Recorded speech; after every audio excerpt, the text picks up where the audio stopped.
Reese Donovan became a rookie nurse in a forgotten rural ER tucked deep in the West Virginia mountains, the quietest way she could disappear after half her team didn't come home. But the black belt doctor who runs the night shift likes to pin women against the parking lot wall to remind them who owns the hospital, and nobody in that town knows her real name. On a storm-soaked night, a Navy helicopter sets down carrying a wounded operator she swore she'd never forget, and the past she tried to bury walks back in with blood up to its knees. The arrogant doctor is about to find out, the hardest way possible, why a lieutenant commander from DevGru wasn't discharged for being weak. She was discharged because nobody in the unit could stand training against her anymore. If Reese's story of buried scars and silent strength pulls you in, smash that like button before the storm hits. Drop a comment and tell me what city or country you're listening from. I want to see how far this one travels tonight. Hit subscribe if you haven't yet, and welcome to the channel, where ordinary uniforms hide extraordinary warriors. Stay with me until the very last line. The kind of justice you're about to witness doesn't happen twice. Smile when I'm talking to you, sweetheart. Dr. Brant Kessler said it loud enough that the entire nurses' station heard it. Reese Donovan didn't smile. She didn't look up. She just kept counting the gauze packets in the trauma cart, fingers moving in that slow rhythm she'd practiced for 8 months. 12, 13, 14. The fluorescent lights buzzed overhead. Outside, rain hammered the metal roof of Holloway County General. Kessler leaned closer.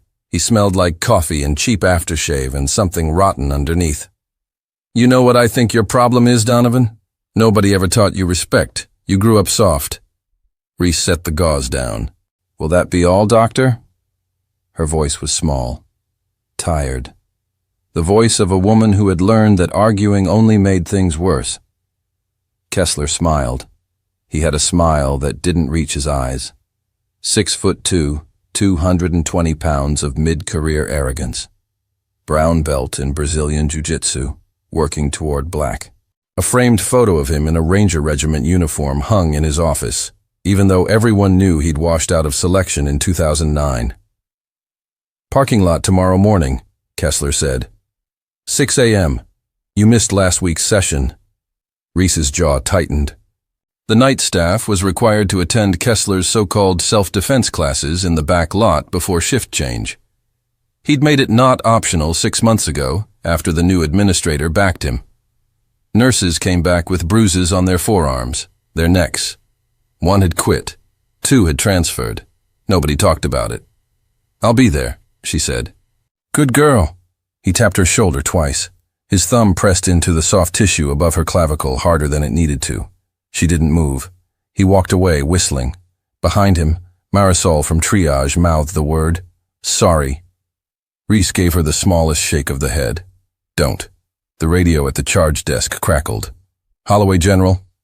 This is Mountain Med 12. We are 5 out with a stab wound to the chest. Male, late 40s. GCS 13. BP holding at 110/70.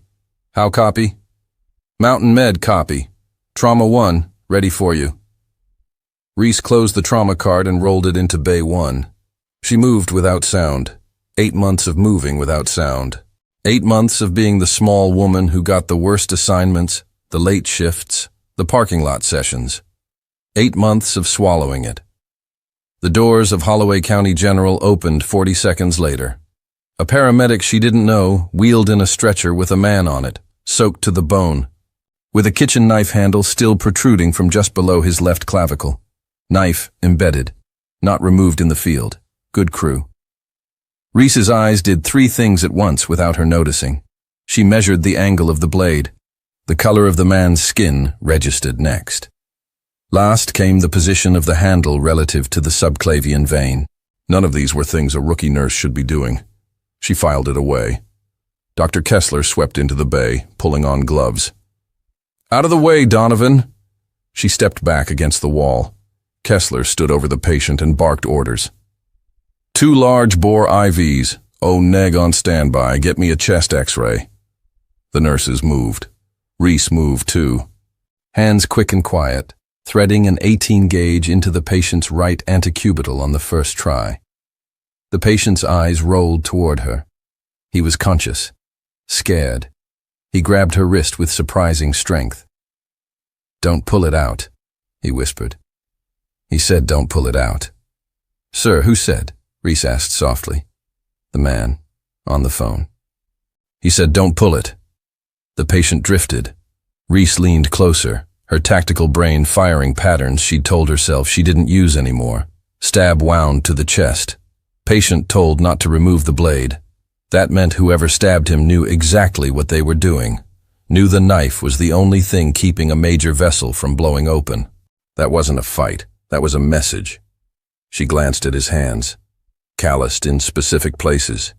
Index finger, web of the thumb. Hands that had held a rifle for a long time. A thin chain around his neck, half tucked under his collar. The edge of 2 metal tags, dog tags. She straightened before anyone noticed her looking. Dr. Kessler. His hands. "He may be." "Did I ask for your assessment, Donovan? Get me the ultrasound. Now." Reese turned and walked to the supply alcove. Her hands were steady. Her heart was not. Her heart was hammering against her ribs in a rhythm she hadn't felt in 3 years. She rolled the portable ultrasound back into the bay. The patient's BP had dropped to 95/50. Kessler swore. "Where the hell is the surgical attending?" "Dr. Phelps is 40 minutes out, sir," the unit secretary called. "The bridge on Route 9 is washed out. He's coming the long way." Kessler's face flushed. Reese had seen that flush before, on men who were about to do something stupid because they couldn't admit they were out of their depth. The patient was crashing. He needed a surgeon. He didn't have one. Kessler was the only physician in the building, and Kessler had not performed an emergency thoracotomy since residency, and even then he had assisted, not led. Reese knew this because she had read his published case files when she vetted the hospital before taking the job. She had vetted everyone. Old habits. "Prep him for thoracotomy," Kessler said. Vera froze. "Doctor, are you sure that's—" "Prep him." His voice cracked on the second word. The patient's lips were turning the wrong color, and then the radio at the charge desk crackled again, much louder this time, a different frequency. A voice came through that didn't belong to county dispatch. The voice was clipped, military, and it said 3 words that froze every nurse in the hallway. "Holloway General, this is Nighthawk 2-3, U.S. Navy, declaring inbound emergency. We are 9 mics out with 2 critical. Repeat, 9 mics. Stand by for landing." Reese went still. Not the stillness of a frightened nurse.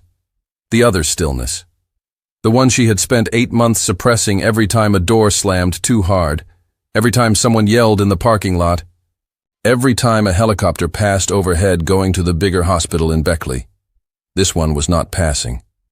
Nighthawk, naval call sign, MH-60 Sierra, the troop transport. The one she had ridden out of a valley once with 2 men dead behind her, and her own blood pooling in the heel of her boot. Vera was staring at her. "Donovan, you okay?" "Fine." Reese reached up and tucked a stray piece of auburn hair behind her ear. Her fingers were steady. They were always steady when it mattered. That was the problem. Kessler whipped around at the charge desk. "Why is the Navy landing at my hospital?" "I don't know, Doctor." Pam, the unit secretary, was 62 and had seen everything Holloway County could throw at her. Pam was not unflappable now. "They said they tried to divert to the VA in Beckley, but the ceiling's too low. Storm pushed them in. We're the only ER with a helipad inside 30 miles. Kessler ran his hand through his hair. He looked at the stab wound patient on the table. He looked at the radio.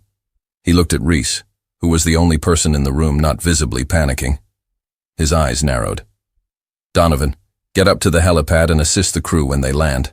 You're not doing anything useful down here." "Yes, Doctor." She moved before he could change his mind. Through the swinging doors, down the corridor with its peeling green paint, past the chapel that nobody used, up the back stairwell, 2 flights, rubber soles silent on concrete. At the top, there was a steel door, a sign that said helipad access, and a wind howling on the other side that she could hear through the metal. Her hand went to the push bar. She paused. For half a second, she let herself think about the last helipad she had stood on. Bagram, October. The sky the color of a bruise. A crew chief named Cisneros, pressing his thumb hard into her shoulder seam and saying, "You did everything you could, Mom." She had not done everything she could. She had done what was possible. And what was possible had not been enough. The door opened. The wind hit her like a wall. Rain went sideways across the concrete, and the windsock had been pulled flat against its pole. The helipad lights painted a bright halogen circle on the wet pad. 2 sets of position lights to the southwest, low against the ridgeline. 1 main bird, 1 chase. Standard Navy posture. They flew in pairs. The lead bird was coming in fast, too fast for a casual emergency divert. Whatever was in the back of that helicopter was not going to wait. Reese knew that descent. She had felt that descent. The rotors hit her first, then the wash. Then the smell. JP5 fuel and hot metal and that specific scorched electronics smell that only came off a Navy bird running hard. The Nighthawk flared and set down.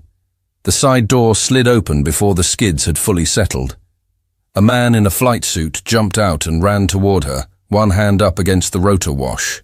He got to within 10 feet and stopped dead. Just stopped.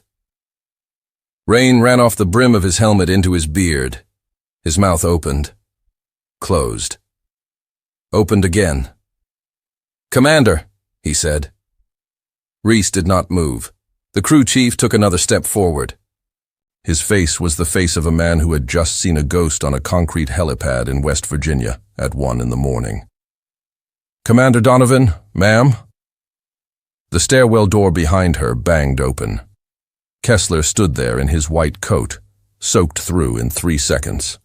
He stopped when he saw the crew chief's face. The crew chief had not looked away from Reese. The crew chief had snapped to attention. In the middle of a rainstorm, on a hospital helipad in the West Virginia mountains, with a wounded sailor bleeding out in the bird behind him, a Navy air crewman was standing at attention in front of the rookie nurse Kessler had ordered to the parking lot at 6 a.m. "Ma'am," the crew chief said, his voice cracking through the wind, "we've got Petty Officer Vega in the back, femoral. He's been asking for you the whole flight, for 1 full heartbeat." "1." Reese stood in the rain and did nothing. Then she moved. The 8 months in Holloway County General fell off her shoulders like a wet coat. The slump went out of her spine. The auburn hair plastered against her cheek stopped mattering. Reese walked past the crew chief at a pace that was not quite a run and not quite a walk. The pace of someone who knew that panic burned fuel she could not afford. "Talk to me, Petty Officer," she said. "Nighthawk 2-3, sir. Ma'am. Chief Petty Officer Daryl Hannigan, aircrew, deployed out of Norfolk. Vega took a round through the left thigh 40 minutes ago during a training accident at the Sumter Range. Live fire drill went sideways. He's our corpsman, ma'am. He's the one who taught us all how to pack a wound, and he can't pack his own." Hannigan's voice broke on the last word. "Tourniquet on," Reese said. "High and tight, 8 minutes after the hit. Loosened once to check distal. Bleeding restarted. We retightened. He's been in and out since we lifted." "Crystalloid on board?" 2 liters of saline. We didn't have whole blood. The other bird had it and got grounded by the ceiling in Roanoke." "TXA?" "Yes, ma'am. 1 gram, IV, 20 minutes ago." "Good." She reached the open door of the helicopter and put her hand on the frame and looked inside. 2 men knelt on the deck. Between them, on the stretcher, Petty Officer First Class Eddie Vega lay with his eyes half closed and his BDU pants cut away to the hip. The tourniquet was where it should be. The bandage under it was soaked black. Reese knew that black. Black meant venous bleed that had been going long enough for the blood to lose its oxygen. The wound was high, too high for the tourniquet to fully control. The round had gone in just below the inguinal crease and exited out the back of the upper thigh, and somewhere in the middle of that path it had clipped the common femoral artery at the point where it splits off from the iliac. A junctional hemorrhage. Tourniquets don't seat there. You have to pack against bone. You have to know the bone is there. Vega's eyes drifted open. They focused on her. He smiled like a man seeing the moon come up after 3 days in the dark. "Boss," he whispered. Reese climbed into the helicopter. "Eddie." "Knew it was gonna be you. Told him the only nurse around here is... Stop talking. Save it for the bar later." "Yes, ma'am." His head fell back. Reese turned to the 2 crewmen on the deck, and her voice came out of a place she had buried in 2021. Not loud, just absolute. "I need him in the trauma bay in 90 seconds. You 2 carry the head. Hannigan, you carry the feet. Keep the leg elevated above the heart and do not flex the hip past 45 degrees or the packing shifts. Move." They moved. Kessler was still standing in the open stairwell door when she came past him pushing the stretcher. He started to say something. She looked at him. Just looked. Whatever he had been about to say died in his throat. They went down the stairs faster than was safe. Down the corridor. Through the swinging doors of the ER. Vera, the trauma nurse, took one look at the stretcher and the 4 men in flight suits and the soaked rookie who was suddenly issuing orders, and her training kicked in over her confusion. "Trauma 2 is open," Vera said. "Where do you want him?" "Trauma 2. Now. I need 2 units of O negative on the rapid infuser, a junctional tourniquet from the back of the green cart, combat gauze, hemostatic clamps, and a 14 blade. And get me a Foley catheter." A Foley. Trust me. Vera trusted her. Reese had never given Vera a reason to trust her, but Vera trusted her anyway. That happened sometimes. People could feel it. The transfer to the trauma table happened in one smooth motion. Reese was already cutting away the field dressing with trauma shears before the stretcher was fully out from under Vega. The wound packing came up wet. The smell hit. Iron and ammonia and that sour, sweet note of human meat that doesn't belong outside human skin. Vega's blood pressure was 82/40 and dropping. Kessler had finally caught up. He pushed into the bay. "Donovan, step back. I'm the attending physician. You'll lose him in 3 minutes if you do what you did with the stab wound." Reese did not look at him. Her hands were already inside the wound. 2 fingers, finding the pulse of the artery, locating the proximal end of the bleed. "Get out of my light." "Excuse me?" "I said, get out of my light, doctor." She still had not looked at him. The room had gone very quiet. The Navy crew was watching Kessler. Hannigan had one hand resting on the snap of a kit on his vest, in a way that was probably not conscious. Vera was watching Reese. Reese was watching the wound. "Combat gauze," Reese said. Vera slapped it into her gloved palm. Reese packed, tight. She put her shoulder into it. The combat gauze was Z-folded, kaolin impregnated, and it had to be pressed against the source vessel hard enough to fully oppose the bleed for 3 full minutes. She watched the clock on the wall. 3 minutes is a long time. 3 minutes with a man's life pumping under your knuckles is a longer time. Vega's breathing went shallow. "Stay with me, Eddie. Boss. Stay with me. Pacific City." His voice was almost gone. "You remember Pacific City?" "I remember. Good day. It was a good day." His eyes closed. She counted the 3 minutes by the second hand on the wall clock. When she released the pressure, the gauze did not float up on a fresh bleed. The packing was holding, but junctional was never that easy. The femoral was packed. The artery was momentarily contained. But she could feel, with 2 fingers, that the proximal stump was angry, and that any drop in pressure on the gauze would reopen it within 30 seconds. She needed the junctional tourniquet, and she needed to hold him until a vascular surgeon could clamp it surgically. Phelps was still 40 minutes out. There was no one else. "Junctional tourniquet," Reese said. Vera produced it. Reese set the strap above the wound, threaded the windlass, found the femoral pulse below the device. Wound, tightened, wound it again. The pulse below disappeared. The wound stopped weeping at the edges. Vega's BP, on the next cuff cycle, came up to 90/50. The room exhaled. Kessler had not moved from the doorway. His face had gone a color Reese did not have a word for. Reese stripped her bloody gloves and dropped them in the biohazard. Her hands were red to the wrists. She looked at Vera. "Page Phelps again. Tell him junctional bleed. Packed and held. Vitals stabilizing. Tell him to bring a vascular tray. Tell him if the bridge is out, he's getting in the back of a sheriff's truck. I don't care if he has to ride a horse." "Yes, ma'am." Vera was already on the phone. Reese turned and walked out of the bay. Hannigan followed her. So did Kessler. So did the two crewmen. So did Marisol, who had stuck her head out from triage and seen the whole thing through the open door. Reese walked to the staff bathroom, pushed the door open, walked to the sink, and scrubbed her hands while staring at her own reflection in the cracked mirror. The auburn hair was coming out of the bun. There was a streak of Vega's blood on her left cheekbone. Her eyes were green and tired and very, very clear. Behind her, in the open doorway, Kessler stood with his arms crossed and his face the color of bad meat.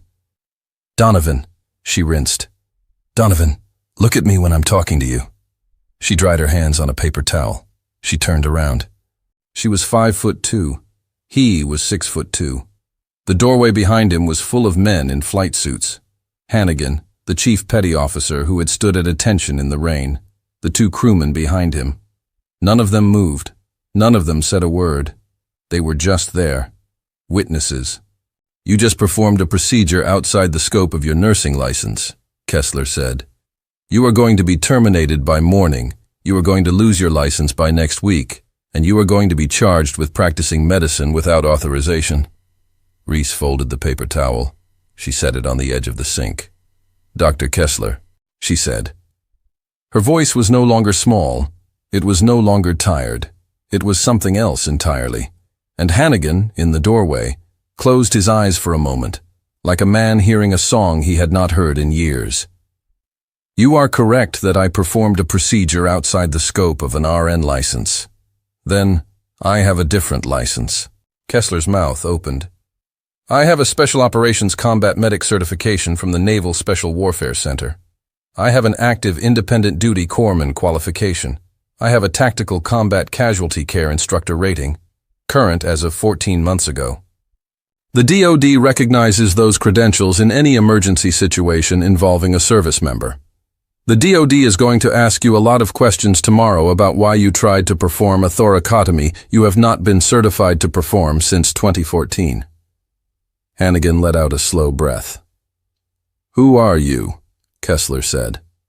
Reese did not answer him. She walked past him, out of the bathroom, down the corridor, back toward the trauma bay where Vega was still bleeding into a junctional tourniquet that she needed to monitor every 6 minutes. As she passed Hannigan in the doorway, she said very quietly, "How did you find me, Chief?" "Ma'am," Hannigan said just as quietly, "we didn't. He did." And he tipped his chin back toward the trauma bay. Toward Eddie Vega, who was unconscious now, but who had whispered her old call sign into a flight helmet 43 minutes ago when he thought he was about to die.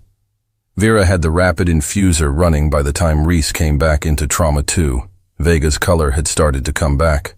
Not pink, never pink, not after that much blood loss, but the gray was lifting from his cheeks, and his lips were no longer the color of slate. The junctional tourniquet held. Reese checked it. Checked the dressing, checked the IV, checked the man's pupils. None of this required thought. Her hands did it on a loop she had run 600 times. While they worked, her mind walked through the rest of the room. Stab-wound patient still in Bay 1, vitals dropping, Kessler now somewhere behind her.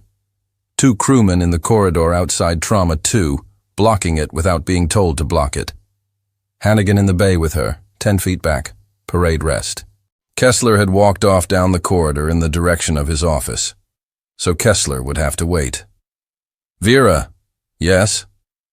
"Pull a second peripheral, 18 gauge, left anticub. We're going to need it when Phelps gets here." "On it." "Hannigan." Hannigan straightened. "Ma'am." "Walk me through the training accident, the whole thing." "Ma'am." "The after-action brief is—" "I'm not asking for the brief. I'm asking what you saw." Hannigan glanced at Vega on the table. Hannigan glanced at the closed door. Hannigan stepped closer and lowered his voice. "Ma'am, the round didn't come from our line." Reese's hands kept moving. Her face did not move. "Say that again." "Round didn't come from our line. Came from the tree line on the east side of the range. Angle's wrong for a ricochet. The hole through Vega's leg is back to front. He was hit from behind, from outside the firing line. We told Command. Command told us to fly him to the nearest trauma center and shut up about it. Then halfway here, Vega woke up and said..." Hannigan stopped. "Said what?" "Said find Dusty. That's the only thing he said. Ma'am, I served under Captain Reeves at Dam Neck. I know what Dusty meant. So I told the pilot to set us down at the closest pad on the route. We were supposed to go to Roanoke." Reese's hand paused over Vega's wrist. Dusty. She had not heard that name in 3 years. The pulse under her fingers was 110, thready but present. She kept her face still. "Where's the chase bird, Hannigan?" "Holding pattern 15 miles south, ma'am. They didn't want to land here if they didn't have to. Footprint, ma'am. We didn't want the footprint." "Smart. Who's on the chase bird?" "Lieutenant Marsh and a 4-man security element. Tell Marsh to set down on the helipad in 20 minutes and to bring his element inside. Quiet entry. Civilian clothes if they've got them, weapons concealed. I do not want a uniformed Navy security team walking into a county hospital tonight. We have at least one shooter who knows where Vega is, and we have a doctor in the building who is about to call somebody." Hannigan's mouth pulled into something that was almost a smile. "Yes, ma'am." He turned and stepped to the doorway and spoke into the throat mic clipped to his collar. Reese went back to her patient. The radio at the charge desk crackled to life. Pam answered it. "Yes, doctor. Yes. She's still in trauma too." "No, sir. Pam went quiet. Pam set the phone down and walked to the doorway of Trauma 2 and made eye contact with Reese. Pam was a hard woman to spook. Pam was spooked. "Donovan, doctor." "Kessler is on the phone with the state nursing board," Pam said, "and the county sheriff, and the chief of staff. He's saying you assaulted him." Reese kept her hand on Vega's wrist. "Did I assault him?" "No, honey." "Then I assaulted him. I told them you saved a Navy SEAL's life." "Vega's not a SEAL, Pam. He's a corpsman attached to a SEAL team. There's a difference, but the difference doesn't matter to the news, so don't say SEAL out loud anywhere in this building tonight. Understand?" "Understood." Pam nodded once and walked back to her desk. Vera leaned in. "Reese," she said. It was the first time Vera had ever used the first name. "What is happening?" "A friend of mine got shot at a training range that wasn't supposed to have anyone shooting at him, Vera. And I'm an ER nurse with 8 months of seniority at Holloway County General. That's what I am tonight. That's what we're going to keep saying I am, for as long as we can keep saying it." Vera was quiet for a beat. Then Vera said, "Right." And Vera went back to setting the second IV. Outside the window of Trauma 2, headlights moved in the parking lot. Reese could see them past the rain. A black SUV with no markings rolled in slow, stopped, killed its engine, then another, then a third. The third one was a county sheriff's cruiser. The first 2 were not. Hannigan saw it too. Hannigan moved to the window and watched. "Ma'am," he said, "that is not Marsh." "I know. Marsh isn't due for 19 more minutes." "I know." The SUVs sat in the rain with their lights off. Nobody got out. Reese pressed her lips into a line and turned back to Vega. She had 4 problems now. The first was a corpsman who needed a vascular surgeon. The second was a stab wound patient in Bay 1 who Kessler was about to kill. The third was at least one shooter who had hit Vega from the wrong side of the firing line. The fourth was a brown belt arrogant doctor who had called every authority in 3 counties before checking what kind of mistake he was making. 4 problems. She had handled 4 problems before. Phelps came through the doors of the ER at minute 37, younger than his voice on the radio, wet to the bone. Carrying a vascular tray under one arm, because the sheriff had let him grab one from his bag before they ran from the cruiser to the door. He saw Reese standing at the head of Vega's bed, and he opened his mouth to argue with the rookie nurse in scrubs, and he saw her face and his mouth closed. Phelps had been an Army medic before med school. Phelps recognized the face. He did not know her, but he recognized the kind of face she was wearing. "Tell me what we've got," he said. "Junctional, common femoral, packed and held with combat gauze for 3 minutes. Junctional tourniquet seated at the inguinal crease. 2 units of O-neg in, TXA on board from the field. He needs a vascular clamp and primary repair. I can hold the field while you work. I have the surgical experience to second assist if you need it." Phelps blinked. "You can second assist?" "I can do the procedure if you can't get clean access. But I would prefer you do it because your license is intact and mine is complicated." Phelps stared at her for 1 full second. Then Phelps said, "Scrub in, Donovan." She scrubbed in. They worked. 26 minutes later, the femoral artery was clamped, debrided, repaired with a 5-nil Prolene running suture, and the junctional tourniquet had come off. Vega's blood pressure was holding at 110/70.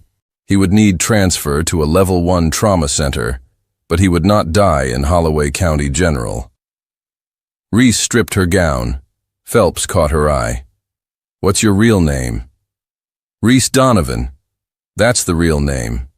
The rank is what's complicated." Phelps nodded slowly. "Bay 1's still bleeding." "I know." "Kessler did the thoracotomy?" "He didn't get to. The Navy showed up first. He's been on the phone for the last 40 minutes. Then Bay 1 is dying." "I know," Reese said, and she walked out. The stab wound patient was alive, but not by much.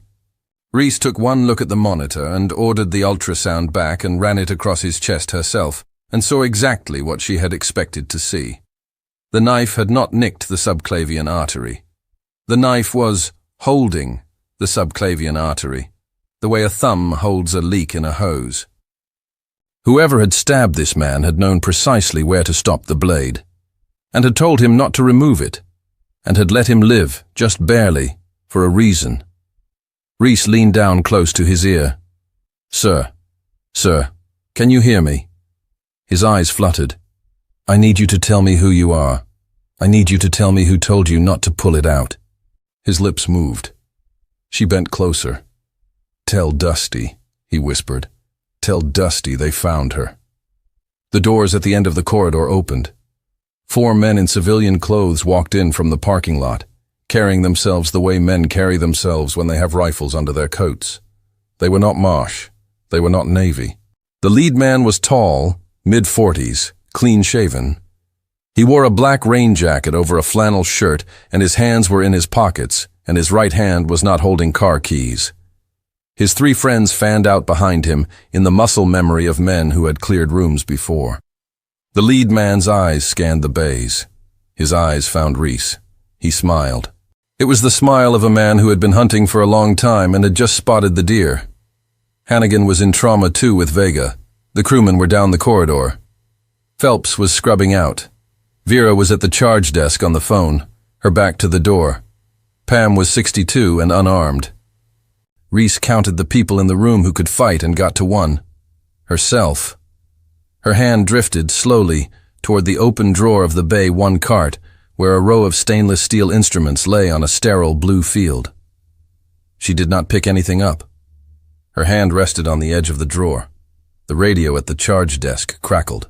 Marsh's voice came through, calm and clipped and 3 minutes early. "Holloway General, Nighthawk 3-1, U.S. Navy, declaring inbound. 2 mics out. Request emergency landing." Pam reached for the radio without looking at it. The lead man in the rain jacket cocked his head, just slightly listening. His smile slipped 1 millimeter. He had not known about the chase bird. Reese let herself smile back at him for the first time. It was a very small smile. It was not friendly. "Sir," she said in her smallest rookie nurse voice, "are you here for a patient?" The lead man's smile came back. "We're here for you, ma'am." Reese took 1 slow step back from the Bay 1 cart. Her hand stayed on the drawer. The lead contractor walked into the middle of the corridor. His three friends fanned out behind him in the textbook spacing of a four-man entry team. Left wing 6 feet behind the lead. Right wing 6 feet behind. Tailman at the door, watching the parking lot. They had done this before. They had been paid to do this before. "Ma'am," the lead man said pleasantly, "we're going to need you to come with us. I'm not going anywhere." It wasn't a question.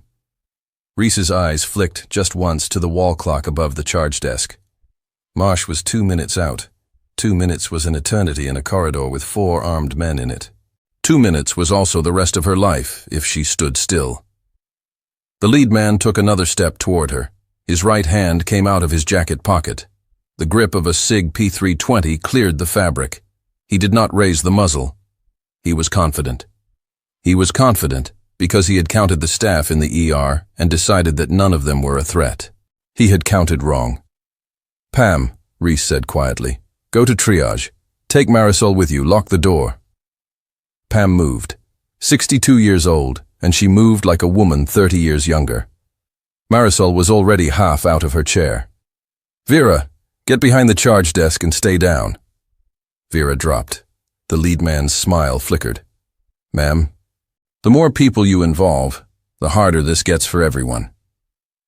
"You're right," Reese said, and she pulled the drawer all the way open.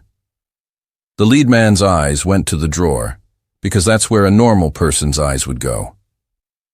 That was the mistake. Reese did not reach into the drawer. The drawer was a feint. Her right hand came up off the cart with the Bay 1 defibrillator paddle that had been resting at her hip the entire time, and she drove it forward and pressed the discharge button against the lead man's neck just below the angle of his jaw. 360 joules. Direct contact. The defibrillator was not on, technically, but a code blue paddle held against bare skin while charged delivers a current that does interesting things to a vagus nerve. The lead man's knees folded. The SIG went sideways into the wall. Reese caught the pistol on the way down and rotated it into a two-handed grip and put the front sight on the left wing's chest in the same continuous motion. "Hands!" Left wing froze. Right wing reached for his coat. "Hands!" Right wing did not stop reaching. Reese shot him once in the upper chest, center mass, 2 inches below the suprasternal notch. Subsonic round. Suppressor on the SIG. The sound was a soft, dry cough. Right wing folded sideways into the wall and went down. The pistol he had been reaching for hit the linoleum and skidded. Left wing's hands came up so fast he looked like a man surrendering to God. The tailman at the door turned and ran for the parking lot. Reese let him go. Reese did not have time for the tailman. The tailman was running outside, where Marsh and 4 sailors were currently landing on the helipad. Reese pivoted her aim back to left wing. "Down! Knees! Hands on your head! Cross your ankles! Now!" Left wing went down. He kept his hands flat on his head. He was breathing very fast. Reese stepped past the lead man who was on the floor twitching and kicked his pistol toward the Bay 1 wall. She kicked right wing's pistol the same way. She did this without taking her front sight off left wing. The whole thing had taken 11 seconds. Down the corridor, the stairwell door at the end opened. Lieutenant Marsh came through it with his rifle low ready and 3 sailors behind him. He took one look at the scene, the rookie nurse with a SIG pointed at a kneeling contractor, 2 bodies on the floor, the Bay 1 drawer hanging open, and he keyed his throat mic and said, "Birds secure. Buildings secure. Found her." Then Marsh looked at Reese, and his face did something complicated. "Ma'am." "Lieutenant. You good?" "I'm good. Right wing is KOA pending. Send a sailor to apply pressure. He might be usable for questions. Lead is alive, and you are going to want him alive for an hour and a half. Left wing is yours. Tailman went out the south door. You have someone on him?" "Petty Officer Riggs is in the parking lot. He'll have the tailman on the ground in 10 seconds. "Good." Reese lowered the SIG but did not put it down. Her hands had not shaken once. Her hands were not going to shake until she was alone in a bathroom 3 hours from now. That was how it worked. That was how it had always worked. Vera's head came up over the charge desk. "Holy shit," Vera said, very softly. Phelps came around the corner from the scrub room, still half in surgical greens, and stopped, and processed, and turned around and walked back into the scrub room without saying anything. That was the correct response from Phelps. Phelps was a good man. Marsh's sailors moved. One went to right wing with a trauma kit. Two flex-cuffed the lead and the left wing. Marsh himself walked up to Reese and dropped his voice. "Commander, the Chase Bird picked up traffic from the contractor team's radio. They were calling for backup from a second element. ETA 20 minutes. We have to move you and Vega off the X. Vega is post-vascular repair. He can't move for at least 40 minutes. Then we hold here for 40 minutes and we move. Then we hold here for 40 minutes and we move," Reese agreed. She finally lowered the SIG the rest of the way and decocked it and set it on the cart. "Marsh, ma'am, who hired these men?" Marsh's jaw worked. "Ma'am, we don't have a confirmed answer. But the Chase Bird also picked up a call placed from inside this hospital 18 minutes ago to a number we have flagged. The call lasted 47 seconds. The number routes to a shell that traces to an organization Commander Reeves opened a file on in 2021. Reese closed her eyes for just 1 second. From which extension? "Office on the second floor. Doctor's office. Name on the door is Kessler." Reese opened her eyes. "Of course it is." The Bay 1 stab wound. Patient groaned. Reese turned to him without missing a beat and walked back to his bedside and checked his vitals like she had not just shot a man in the chest 15 feet away. The patient's eyes focused on her. "Did they find me?" he whispered. "They found you. They didn't get you. Who are you?" "I'm the woman the man on the phone told you to ask for. You can call me Donovan. What's your name?" "Bishop. Hugh Bishop. Master Chief. Retired." Her hand stilled on his wrist. "Bishop, you were Reeves's senior chief." "Yes, ma'am." "He sent you to find me." "Yes, ma'am." "Who stabbed you?" "Same crew that just walked in. They thought they had me on the doorstep of your hospital. They knew you'd treat me. They wanted to use me to flush you. And the knife in your chest. His idea. Said keep it in, you'd recognize the work, you'd come find me before he did. Reeves said only Dusty would know what the knife meant." Reese exhaled. Slowly. Captain Joseph Reeves had been her commanding officer at Dam Neck for 4 years. Reeves had been the man who pinned her 04 on her shoulders in 2020.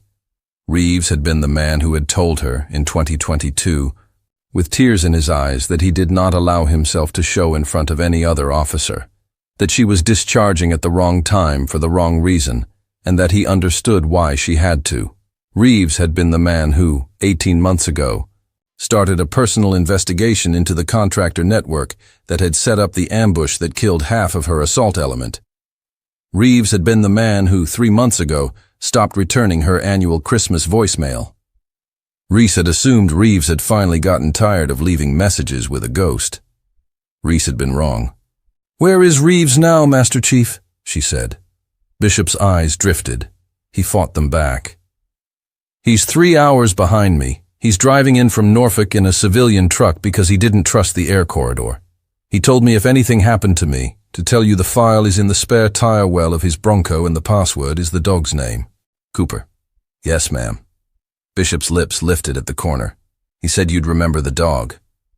Reese closed her eyes again, just for 1 second. Then she opened them and turned to Marsh. "I need a secure line. I need it now. And I need to have a conversation with Dr. Kessler before the FBI gets here, which will be in approximately 45 minutes, and I need the conversation to be on the record."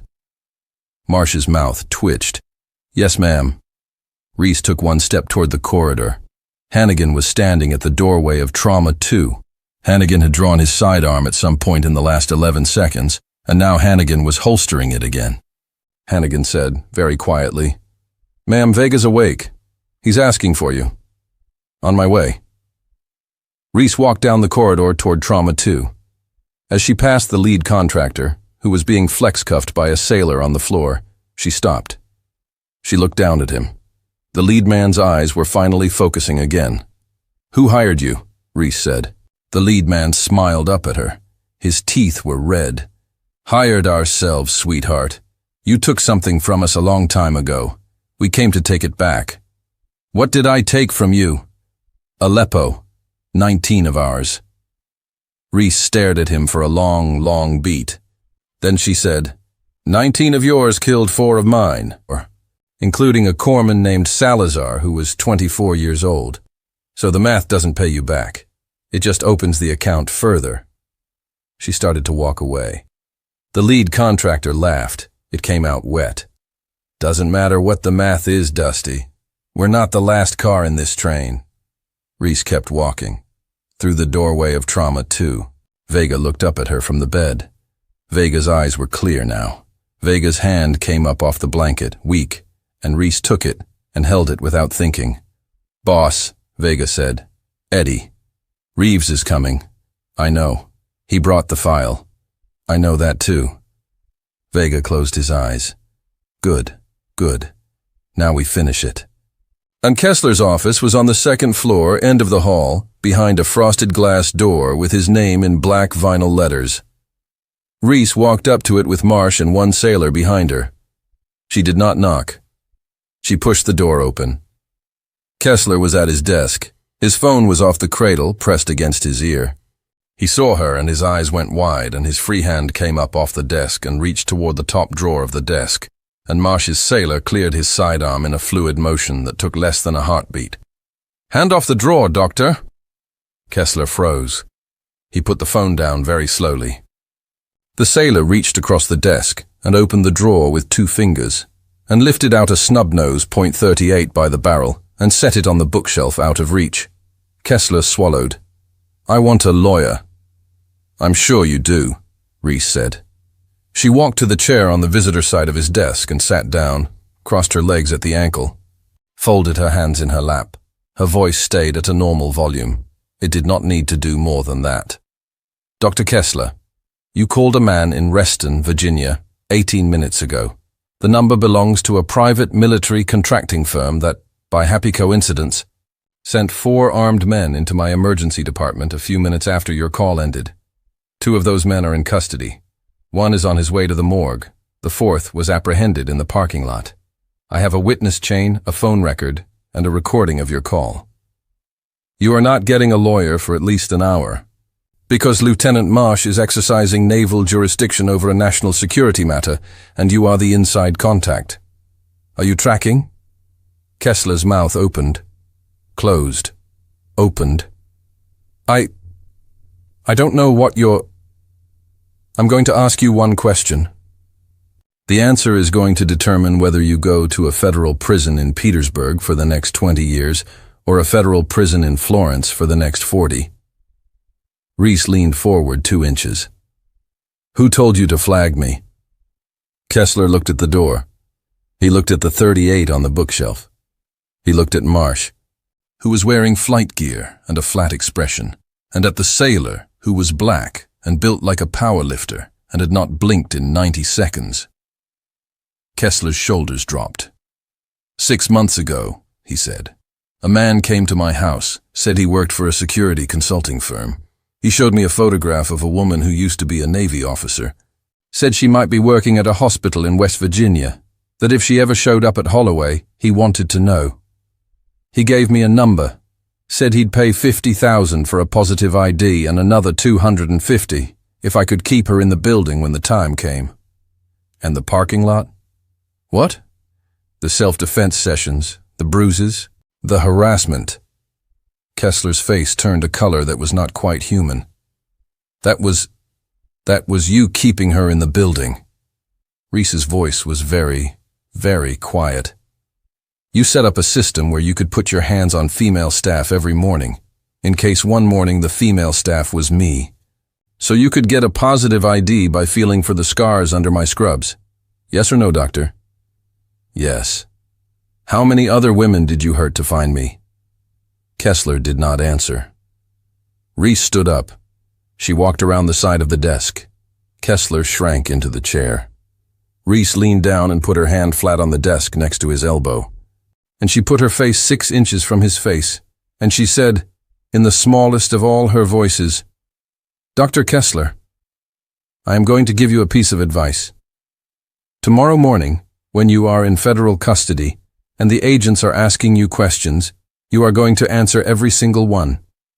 You are going to do this because the women you hurt in this hospital are going to file complaints, and those complaints are going to land in front of a grand jury, and the federal charges are going to be the easy part of your week. Are you tracking?" "Yes." "Good." She walked to the door. As she passed the sailor, she said, "No lawyer until after the FBI lands. Water if he asks. Bathroom if he asks. No phone." "Yes, ma'am." She walked out. Marsh followed her. In the hallway, Marsh said, "Ma'am, the morning sessions, the bruises, were you?" "Yes, Marsh." "Why didn't you?" "Because I was trying to disappear." And a 5'2" nurse who breaks a 6'2" brown belt's elbow in the back parking lot of a county hospital does not disappear. I was going to keep eating it until I could transfer out. 6 more weeks. I had the transfer paperwork in my locker. Marsh was quiet. Then Marsh said, "Permission to speak, ma'am." "Granted. I have served under 3 female officers in 12 years. I have served under 14 male officers. You are the most disciplined officer I have ever served under, and I have wanted to tell you that since the day you signed out of Dam Neck. I am sorry you spent 8 months letting a man like that put his hands on you. We are here now." Reese did not look at him. She nodded once. They walked the rest of the way to the stairwell in silence. Down in the ER, Phelps had stabilized the stab wound patient. The contractor with the chest wound was alive and angry and being prepped for transport. The lead contractor was in the corner of Bay 3 with a sailor standing over him and a flex cuff on each wrist. Marisol and Pam had come out of triage. Vera was at her station, eyes red but hands working, restocking the cart Reese had emptied during the takedown. The whole ER smelled like ammonia and burned electronics, and blood that had been mopped but not fully cleaned. Reese stood in the middle of the corridor and breathed. Hannigan came up beside her. "Ma'am." The chase bird picked up a vehicle approaching from the east. Civilian pickup, single occupant, older male. He's flashing his lights in groups of 3. Reese closed her eyes. 3 short, 3 short, 3 short. "Yes, ma'am." "Let him in. Have a sailor meet him at the south door." "Yes, ma'am." Hannigan keyed his throat mic. Reese walked to the south door of the ER. The rain had not let up. The windsock on the helipad above was still flat against its pole. A blue 1998 Ford Bronco rolled into the lot, slow, headlights cutting through the silver curtain of rain. The Bronco stopped 20 feet from the door. The driver's door opened. A man got out, 64 years old, white hair cut short, 6'1", 200 pounds, a body that had been an athlete's once and was now mostly memory and discipline. He wore a civilian jacket over a flannel shirt and jeans and rubber-soled boots. He stood in the rain and looked at Reese through the glass door. Reese pushed the door open and walked out. Captain Joseph Reeves did not move. The rain ran down his face. His eyes did not leave hers. "Commander." "Captain, I owe you a phone call." "You owe me 3 Christmases, sir." "I owe you more than that." His voice did not break. His voice was an old voice that had learned how not to break. "I was building the file. I didn't want to call you until I had it. I thought I had more time. Bishop got hit a day ahead of schedule. I got in the truck 4 hours after that.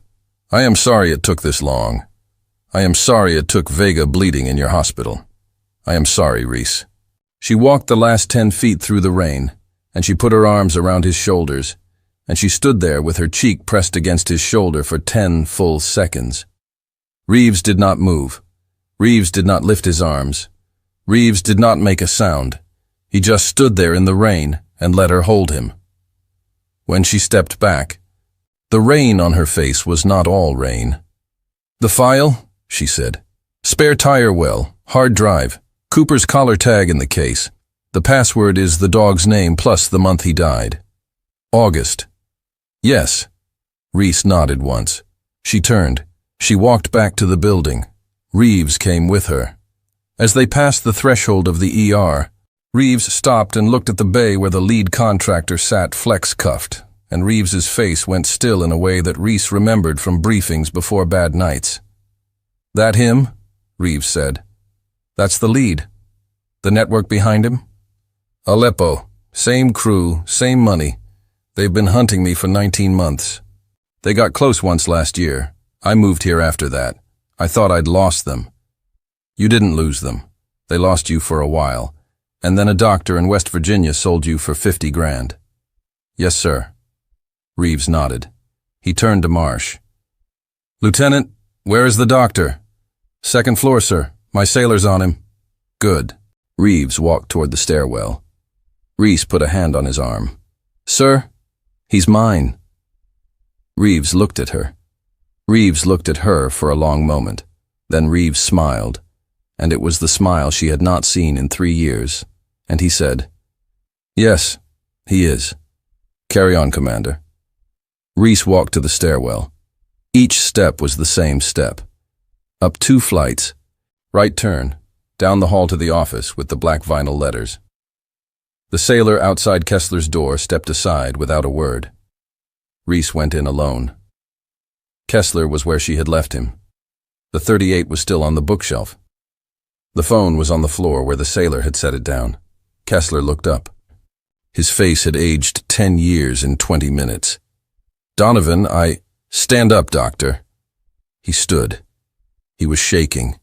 The man who had pinned women to the parking lot wall every morning for 6 months was standing in front of a 5'2" nurse, shaking.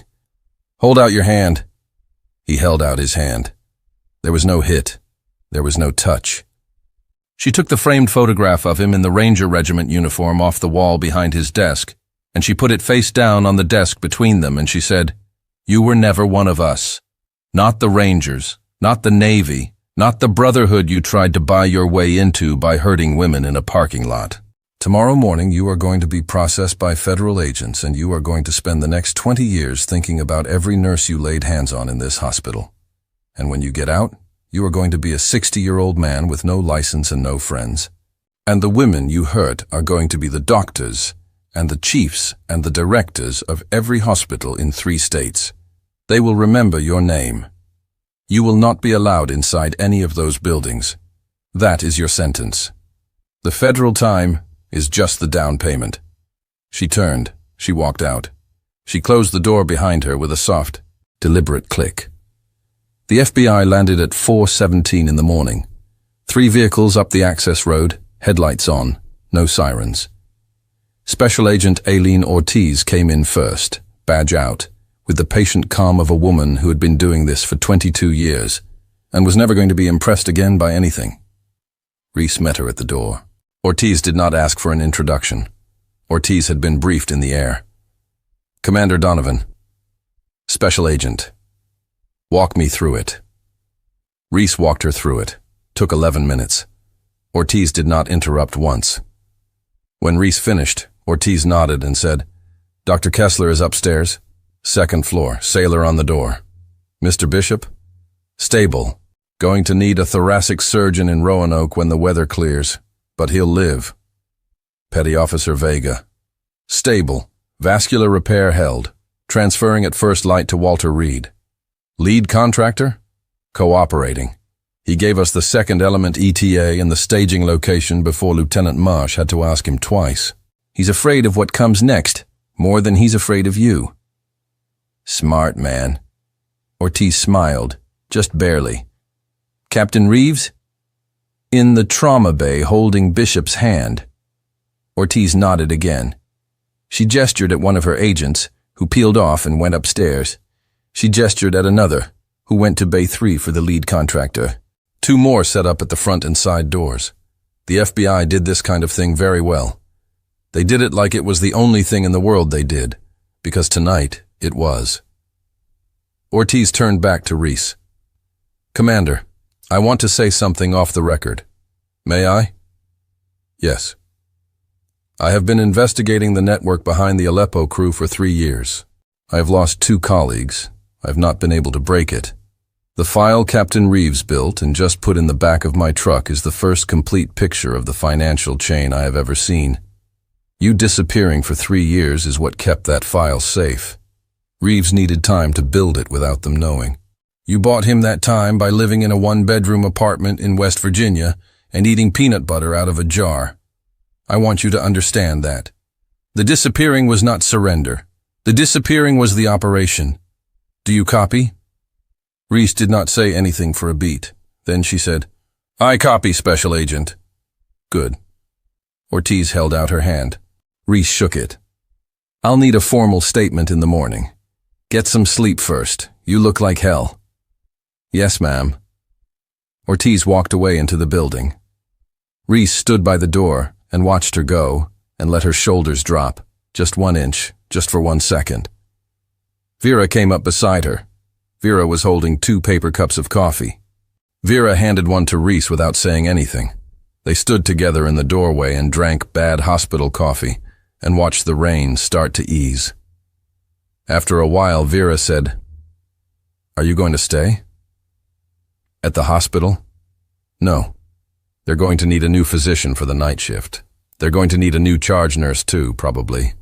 Because Marisol is going to file, and the administrator is going to have a very bad week. I meant, are you going to stay? In nursing? Reese took a long sip of her coffee. The coffee was terrible. The coffee was perfect. Captain Reeves came down here for 2 reasons. The first was to give Ortiz the file. The second was to ask me to come back. Not to the teams. Past that now.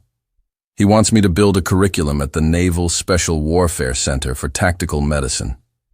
He wants me to teach corpsmen and SEAL operators what I learned in Aleppo and what I learned in the 8 months I worked at a county hospital in West Virginia.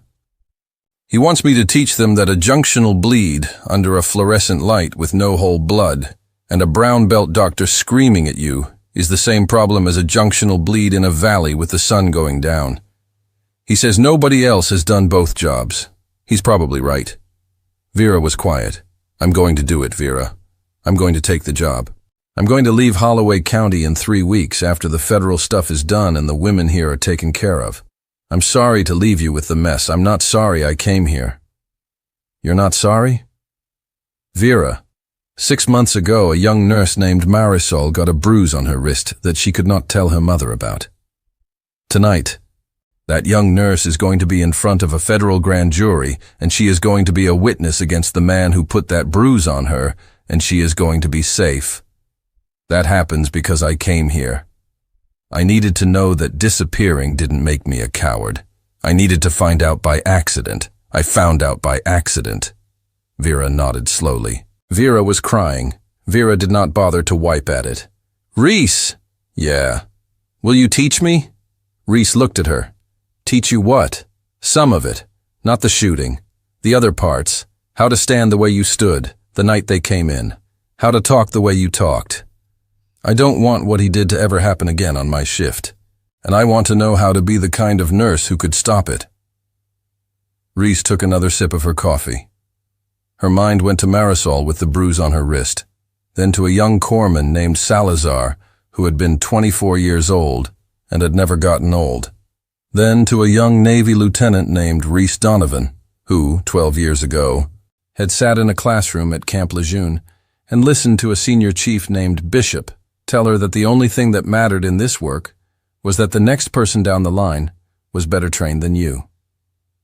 Yes, Vera, I'll teach you. Before I leave, I'll teach you, and I'll come back here every quarter and I'll teach the night shift. We're going to start a program, you and me. We're going to call it something boring on the org chart so nobody complicates it. It's going to teach every nurse in this hospital how to stand the way I stood. Deal? Deal. They drank their coffee. The rain stopped at 4:51 a.m. The sun came up at 6:38, gray and pale through the cloud cover. Reese walked outside to the back parking lot. The asphalt was still wet. The yellow lines were faded. There was a chain-link fence at the far edge, and beyond the fence, the West Virginia mountains rose up green and quiet, draped in fog. The same parking lot where Kessler had pinned Marisol against the wall. The same parking lot where Kessler had pressed his thumb into Reese's clavicle every Monday at 6 a.m. for 6 months. Reese stood in the middle of it and did not feel anything except a kind of tired peace. Behind her, Vega rolled out of the ER on a gurney toward the Nighthawk, which had been refueled and was waiting on the helipad. Hannigan walked beside the gurney. Marsh walked behind it. Reeves walked beside Reese. "Commander, Captain, you ready to come home?" "3 weeks, sir. I have things to finish here." 3 weeks. Reeves looked at her.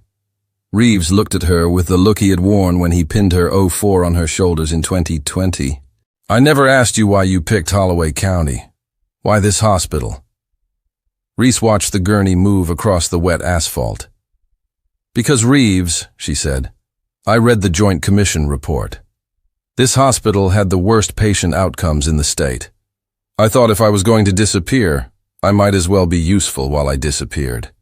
I thought I could help." "Did you help, Commander?"